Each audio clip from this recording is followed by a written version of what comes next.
में मोदी कान खोलकर, जब किसान चला था पंजाब से, खट्टर नहीं रोक पाया था, पहुंचा था दिल्ली, मोदी को पसीना आया था। और योगी जी भूल गया अपने दिन जब पुलिस ने उठाया था, अरे बैठकर रोया था कोने में और फूट फूट कर संसद में रोया था। ये ढोंग करते हैं, इन्होंने खुद अपने जो आरएस का जो उनका दफ्तर है उसके ऊपर कभी तिरंगा नहीं फहराया, आज तिरंगों को ये बीच में लेकर आए, केवल वोट की राजनीति से लेकर आए। और मैं आपके चैनल के माध्यम से पूछता हूं, अगर देश के तिरंगे का सबसे ज्यादा सम्मान करता है मेरे देश का किसान करता है, जिसका बेटा तिरंगे के अंदर लिपट कर आता है। आप भी नहीं करती? अरे बीजेपी का, भाजपा का, क्या किसी भी नेता का बेटा बता दीजिए जो सरहद पर शहीद होकर आया है। मैं मानता हूं अगर देश के आज अपनी जान कोई दे रहा है सीमा के ऊपर, किसान, मजदूर और गरीब का बेटा दे रहा है। भाजपा के लोगों ने तो लूटपाट किया है और लूटपाट आपके सामने किया। आतंकवादी मेरे किसानों को बताया गया, नक्सलवादी मेरे किसानों को बताया गया, और मोदी जी ने एक बार सच बोलने का काम किया कि हमें आंदोलनजीवी बताया। अरे जाग गए किसान, जनता को जगा देंगे। अरे भगाया बंगाल से, यूपी से भगा देंगे, और हो गई ऐसी वैक्सीन तैयार 2024 में लगा देंगे। और आ गए संसद के सामने मोदी जी, 24 में संसद से भगा देंगे। संसद में भगाने का काम देश के किसान और मजदूर करेगा। किसानों की संसद लगातार चल रही है। हम आप लोगों के पास तमाम खबरें लेकर आ रहे हैं, किसान प्रवक्ताओं की बातें सुना रहे हैं और बहुत सारी अपडेट लेकर आ रहे हैं। साथ में यूपी चुनाव की ही अपडेट लेकर आ रहे हैं। हमारे साथ हैं किसान नेता और किसानों के प्रवक्ता। आप बताइए कि यहाँ पर आने का आप लोगों का पर्पज क्या है? देखिए, पर्पज बड़ा सीधा साधा सा है। किसानों की लड़ाई सड़क से संसद तक चल रही है, और आज देख सकते हैं हम संसद से चंद कदम दूर आकर बैठ गए हैं। और मैं आपके चैनल के माध्यम से बताना चाहता हूं कि जो आज जुमलेबाज सरकार के अंदर बैठे हुए, कान खोलकर सुन ले। अरे जाग गए किसान, जनता को जगा देंगे। अरे भगाया बंगाल से, यूपी से भगा देंगे, और हो गई ऐसी वैक्सीन तैयार 2024 में लगा देंगे। और आ गए संसद के सामने मोदी जी, 24 में संसद से भगा देंगे। संसद में भगाने का काम देश के किसान और मजदूर करेगा। और बता देना चाहता हूँ, कान खोल कर सुन लो, आतंकवादी मेरे किसानों को बताया गया, नक्सलवादी मेरे किसानों को बताया गया, और मोदी जी ने एक बार सच बोलने का काम किया कि हमें आंदोलनजीवी बताया। सच मोदी जी, हम आंदोलनजीवी हैं, लड़ने के लिए सड़कों पर आ गए।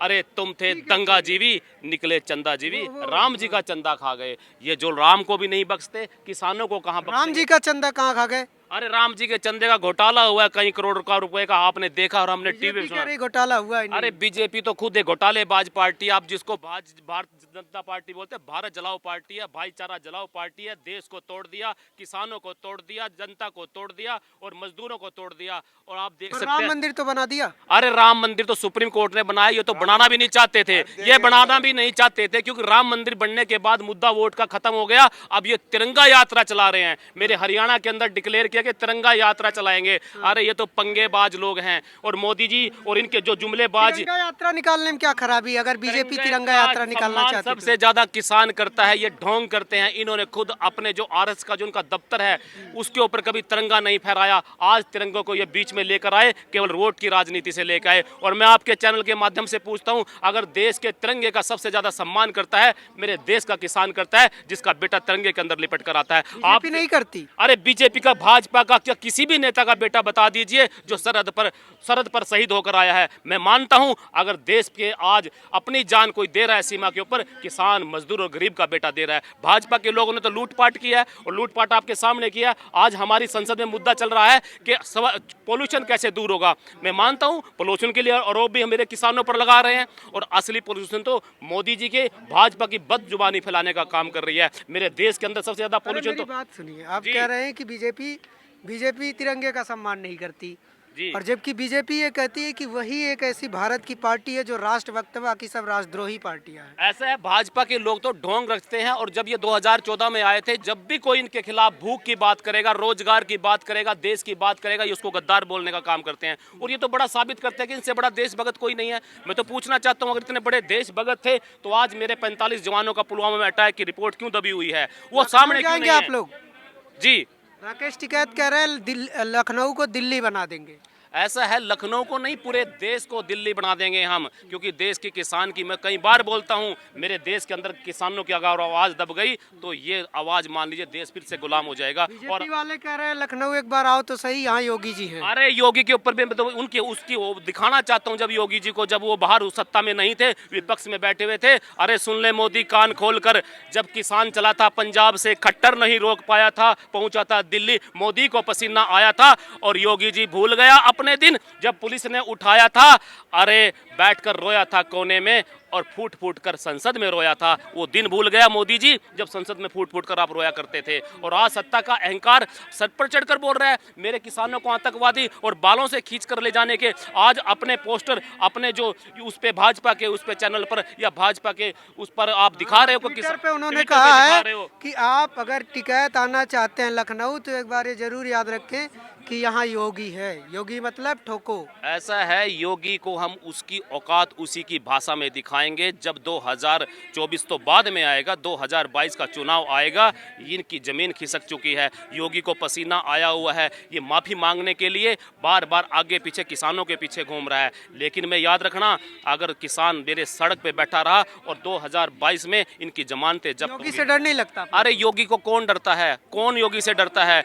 जब उसके बड़े आका जो सरगना बैठे हैं मोदी से नहीं डरते। अब मोदी के बराबर में आके देश का किसान आज अपनी ओंकार लेकर बैठा हुआ है। जब्त करवा देते हैं योगी जी, जितना भी होता है प्रॉपर्टी सब जब्त है। पहली बात तो जो संपत्ति है भाजपा के लोगों के पास है, करोड़ों रुपए की, अरबों रुपए की संपत्ति बना चुका है। मेरे देश के पास, किसानों के पास क्या संपत्ति है? उनका बेटा एक खेत में काम करता है, हो जाएगा। हमारे किसान के पास तो पहले ही कर्जमंद है, बैंकों पे कर्जे चढ़े हुए हैं, कर्जमंद पहले बैठे हुए हैं। हमें संपत्ति से नहीं डरते, ना हम इसके दबाव में आते हैं और इसके सामने आके इसको हराने का काम करेंगे। हम योगी जी कहते हैं कि जो भी उनके सरकार के खिलाफ अफवाह फैलाएगा, फर्जी विरोध करेगा, नुकसान करेगा, उसकी संपत्ति जब्त कर ली जाएगी, कुड़ुक कर लिया जाएगा, उसके ऊपर केस कर दिया जाएगा। ऐसा है, ये जो मोदी जितनी, योगी जितनी बातें बना रहे हैं, कितने दिन के मुख्यमंत्री रह गए हैं वो? मात्र 6 महीने के। 6 महीने में जो कर सकते हैं करके दिखाए, और करने के लिए इस धरातल पे कुछ नहीं है योगी के पास। मात्र ट्विटर पे अपनी भाषा का व्यक्त करता है, लेकिन देश का किसान इसको वहीं पहुँचाने का काम करेगा जहाँ ये पहले काम करता था। और आप पूछोगे पहले क्या काम करता था? ये मंदिर में पूड़ियाँ बनाने का काम करता था, इससे पूड़ियाँ बनाकर छोड़ेंगे। और खट्टर साहब खिचड़ी बनाया करते थे, खट्टर भी सुन ले, उसको खिचड़ी बनाया करेंगे। और ये जो मोदी जी थे ये भी चाय बनाया करते थे, इससे भी चाय बनाकर छोड़ेंगे। 2022 में किसान जीतेंगे या बीजेपी? किसान तो जिस दिन नवंबर में यहाँ से चला था, पंजाब से हरियाणा से होकर दिल्ली में आया था, किसान तो उस दिन जीत गया था। कहाँ जीत गया? बिल तो वापस हुआ नहीं आप लोगों को। ऐसा है, हम बिल वापस कब चाहते हैं? जब अगर बिल वापस करें तो इनकी जान बच जाएगी। हम तो बिल वापसी अगर ये नहीं करेंगे तो इनकी सत्ता वापसी हो जाएगी। इसलिए ना रहेगा बांस, ना बजेगी बांसुरी, हम तो जड़ से उखाड़ फेंकेंगे इनको। ऐसे बिल लाने दिन तो बहुत दूर है। वो दिन कौन कहता है? मोदी जी कहते हैं 1 कोल दूर है, हम किसान लोग कहते हैं 1 कोल दूर नहीं, हम 1 पोल दूर हैं। 2024 का पोल आ जाएगा, बिल वापस भी हो जाएंगे और इनकी सत्ता भी वापसी हो जाएगी। इस देश के अंदर किसान, गरीब मजदूरों का राज रहेगा। अमित शाह कह रहे हैं कि बीजेपी 2022 में उत्तर प्रदेश में प्रचंड बहुमत से आ रही है। ऐसा है, अमित शाह जी तो वहां भी गए थे बंगाल में, वहां भी बोल रहे थे, खुद इन्होंने अपने ऊपर पत्थर बरसवाए थे और उन्होंने वहां भी दंगेबाजी करने का काम किया, दंगे फैलाने का काम किया। उसके बाद वहां का क्या रिजल्ट आया? अब अमित शाह जी आए, पूरी टीम के साथ आए, हम उनका स्वागत करते हैं यूपी में, और वहां से उससे ज्यादा जमानतें जब्त कराने का काम करेंगे। और वहां तो हमने भगाया था। सीट आएगी बीजेपी के आप लोगों के हिसाब से? बीजेपी के तो मेरे हिसाब से सफाया कर देंगे, सीट तो आप गिनते रह जाना, कोई भी नहीं जीत पाएगा। योगी की जमानतें जब्त हो रही हैं। कांग्रेस को जिताओगे आप लोग? हम कुछ किसी के पक्ष में नहीं है, हम उसके पक्ष में हैं जो भाजपा के हराने का काम करेगा, बिल वापसी कराने का काम करेगा। हम किसी पार्टी का समर्थन नहीं करते, लेकिन हम केवल मात्र किसी को तो वोट देंगे, बीजेपी को नहीं देंगे। हमारा आह्वान हो चुका है, किसान संगठन का आह्वान हो चुका है, जो इनको हरा सकता है, जो इनको मार सकता है, उसको वोट दे दीजिए, क्योंकि किसान अपना चुनाव नहीं हरा सकता है बीजेपी को। आप बताइए, क्योंकि आप मानते हैं जो भी हराएगा किसान। ना 3-4 पार्टियां, सपा है, बसपा है, कांग्रेस है, आरएलडी है। ये मानते हैं कि भाजपा वहाँ जबरदस्त तरीके से हार रही है, इनकी कोई वहाँ औकात नहीं है, जो भी जीतेगा इसको हराने का काम करेगा। पार्टियां तो हैं, सपा है, बसपा है, कांग्रेस है, आरएलडी है। आरएलडी और सपा का गठबंधन लगभग हो चुका है। ये गठबंधन करते रहे, किसानों को कोई मतलब नहीं। 2022 में जब चुनाव आएगा, किसान तो एक दिन पहले डिसाइड करेगा अपनी वोट को, जिसको वोट किसान देगा वो जीत जाएगा। लेकिन हमारा केवल मात्र मकसद है इस भाजपा को हराने का। आरएलडी के साथ जाएंगे आप? हमने कोई डिसाइड नहीं किया, हमने कब का आरएलडी, हमारे संयुक्त मोर्चा का ऐलान है कि भाजपा को हराना है, इनकी नस्ल को खत्म करना है हमने। और हम जाएंगे, कहां जाएंगे ये संयुक्त मोर्चा जो फैसला करेगा, क्योंकि संयुक्त मोर्चा चुनाव नहीं लड़ने जा रहा है, ये मैं स्पष्ट कर देता हूं। लेकिन इनको हराने का काम मेरे देश का किसान और मजदूर करेगा। क्या बात कर रहे हैं आप? जी, ये हो चुका है, आपके सामने रिजल्ट आ चुका है। हरियाणा से भाग चुके हैं, पंजाब से भाग चुके हैं, बंगाल से भाग चुके हैं और ये यूपी से भागने वाले हैं। इनका तो कहीं नामो निशान नहीं रहेगा, ये तो ढूंढते रह जाएंगे। जहां चले थे वहीं छोड़ कर आएंगे। ये तो चले थे 2 सीट से, मैं कहता हूँ 2 सीटों भी खत्म इस देश के अंदर। लेकिन यूपी बंगाल जैसा आसान नहीं है, क्योंकि यूपी में योगी है।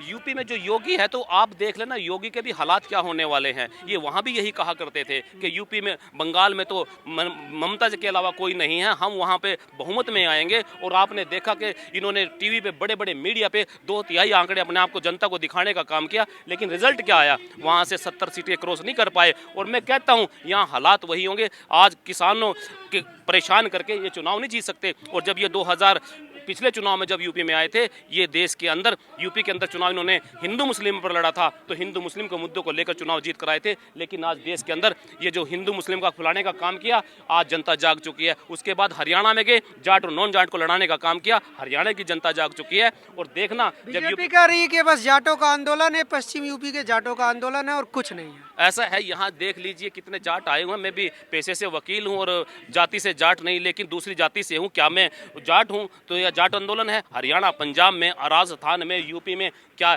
ये बदनाम करने का काम किया। और आप तो कहते हैं जाटों का आंदोलन बताया, इससे पहले तो इन्होंने आतंकवादी बताया, इन्होंने नक्सलवादी बताया। नहीं, अब फाइनल आ गया है कि ये जाटों का आंदोलन है और जाट वोटों को इकट्ठा करने के लिए ऐसा किया जा रहा है, ताकि यूपी चुनाव में जाट वोटों को एक जगह डाला जाए। ऐसा है, ये जो लोग अफवाह फैलाने का काम कर रहे हैं, ये षड्यंत्रकारी लोग हैं, देश को तोड़ने का काम करते थे, ये अंग्रेजों के साथ काम किया करते थे। और इनकी है डिवाइड एंड रूल। ये मेरे आंदोलन को बदनाम करना चाहते थे। और मैं तो मानता हूँ, जब ये वहाँ अंग्रेजों के साथ है, देश का गरीब मजदूर अंग्रेजों के खिलाफ लड़ रहा था, ये उनकी मुखबरी किया करते थे। और भोले भाले थे किसान मेरे, तुम्हारी चालाकियों से बेखबर थे, सत्ता उनको सौंप दी जो अंग्रेजों के मुखबर थे। अरे अंग्रेजों की मुखबरी करने वाले क्या इस देश के किसान के आंदोलन को जाट क्या? ये तो उसको आतंकवादी बता रहे हैं। कविता आप फिर से सुना दीजिए एक बार। भोले भाले थे किसान मेरे, वो इसलिए सुनाता हूँ ये कविता में कि 2024 में जब मोदी जी आए थे, मोदी जी ने कहा था मैं स्वामीनाथन आयोग लगाऊंगा। मेरे देश के किसानों ने इसको समर्थन किया था। और भोले भाले थे किसान मेरे, तुम्हारी चालाकियों से बेखबर थे, सत्ता उनको सौंप दी जो अंग्रेजों के मुखबर थे। और मोदी जी ने तो एक बात और कही थी, यूपी के लोग पूछेंगे, गंगा किनारे के लोग पूछेंगे कि मोदी जी 2014 में आए थे, आपने कहा था मुझे माँ गंगा ने बुलाया है, मैं माँ गंगा से मिलने आया हूँ। आज भी तो मोदी जी आएंगे 2022 में माँ गंगा के किनारे। माँ गंगा पूछेगी मोदी जी से कि मोदी जी आपने उसके दिन के अब जाने के बाद गंगा के हालात नहीं जाने, और क्या हुआ गंगा माँ के साथ? अरे मोदी जी, आपने कहा था कि सौगंध मिट्टी की खाता हूँ, देश नहीं बिकने दूंगा। हुआ क्या? सौगंध मिट्टी की खाता हूँ, देश नहीं बिकने दूंगा, सब कुछ खुद ही बेच दूंगा, छोड़ूंगा भी कुछ नहीं, सब कुछ खुद ही बेच दूंगा। और बेच भी दिया मोदी जी ने, जवान बेच दिया, किसान बेच दिया, अपना ईमान बेच दिया, हिंदुस्तान बेच दिया, अब कर सांसों का सौदा, ऑक्सीजन बेच दिया। अरे जीते जी ऑक्सीजन नहीं, मरने के बाद लकड़ियां नहीं, आगोश में माँ गंगा सुला रही है। मोदी जी कब आओगे देखने, आज माँ गंगा बुला रही है आपको। मोदी जी फिर से माँ गंगा ने याद किया, जरा आना। जनता अब उसका जवाब मोदी जी से पूछने का काम करेगी। चलिए, बहुत बहुत धन्यवाद। तो बहुत बहुत धन्यवाद जी, आपका बहुत बहुत धन्यवाद। आपने किसान की, गरीब की, मजदूर की आवाज़ को उठाया। चलिए, तो ये थे हमारे साथ किसान आंदोलन के प्रवक्ता। आप देख रहे थे नेशनल दस्तक।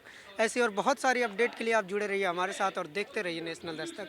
कैमरामैन आशीष के साथ मैं अनमोल प्रीतम, किसान संसद, जंतर मंतर, दिल्ली। नेशनल दस्तक की आपसे गुजारिश है कि अगर इसको बचाना चाहते हैं तो नेशनल दस्तक को सब्सक्राइब करने के लिए रेड कलर के सब्सक्राइब बटन को दबाएं, फिर बेल आइकन की घंटी दबाएं। नेशनल दस्तक को बचाने के लिए बहुत जरूरी है कि हर खबर को शेयर करें, लाइक करें, कमेंट जरूर करें।